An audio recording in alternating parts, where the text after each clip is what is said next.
बहुत समय पहले एक हरे भरे जंगल में गजाधर नाम का एक बड़ा और ताकतवर हाथी रहता था। गजाधर को अपनी शक्ति पर बहुत घमंड था। वह सोचता था कि जंगल में उससे बड़ा और शक्तिशाली कोई नहीं। गजाधर रोज जंगल में घूमते हुए छोटे जानवरों पर रौब जमाता। कभी खरगोश को डरा देता, कभी बंदरों को अपनी सूंड से हिलाकर भागा देता। सब जानवर उससे डरते थे, लेकिन कोई कुछ नहीं कहता। एक दिन गजाधर नदी के किनारे टहल रहा था। तभी उसकी नजर एक पतले बांस के पेड़ पर पड़ी। वह मुस्कुराया और बोला, अरे, यह कमजोर बांस का पेड़ मेरे सामने क्या है? एक हल्की आंधी आए तो ये टूट जाएगा। बांस ने शांत स्वर में कहा, भाई गजाधर, घमंड मत करो। ताकत ही सब कुछ नहीं होती।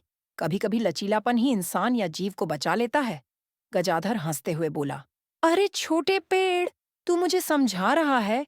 मेरी ताकत के आगे सब कुछ छोटा है। कुछ ही दिनों बाद जंगल में भयंकर तूफान आया। आसमान काला हो गया, बिजली चमकने लगी और तेज आंधी चलने लगी।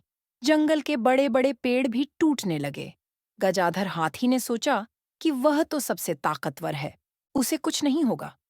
वह सीधा खड़ा रहा और आंधी का सामना करने लगा। लेकिन आंधी इतनी तेज थी कि उसकी टहनियां और झाड़ियां उसके ऊपर गिरने लगीं। गजाधर को खड़े रहने में मुश्किल होने लगी। वहीं बांस का पेड़ आंधी के साथ झुक गया।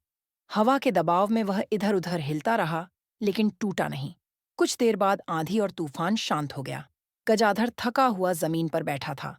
उसके ऊपर गिरे पेड़ों और शाखाओं से उसका शरीर घायल हो गया था। गजाधर ने देखा कि पतला बांस का पेड़ अब भी सही सलामत खड़ा है। उसने आश्चर्य से पूछा, तू कैसे बच गया? मैं इतना ताकतवर होकर भी घायल हो गया और तू अब भी सुरक्षित है? बांस मुस्कुराकर बोला, भाई, मैं ज्यादा ताकतवर नहीं हूं, लेकिन मैंने लचक और धैर्य दिखाया। आंधी के साथ झुक गया, इसीलिए टूटा नहीं।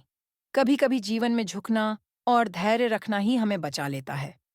गजाधर को अपनी गलती का एहसास हुआ।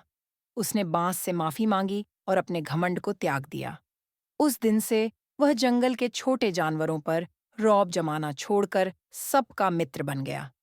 दोस्तों, अगर आपको यह कहानी पसंद आई हो तो चैनल को सब्सक्राइब करना न भूलें। वीडियो को लाइक करें और अपने दोस्तों के साथ शेयर जरूर करें। मिलते हैं अगली कहानी में। धन्यवाद।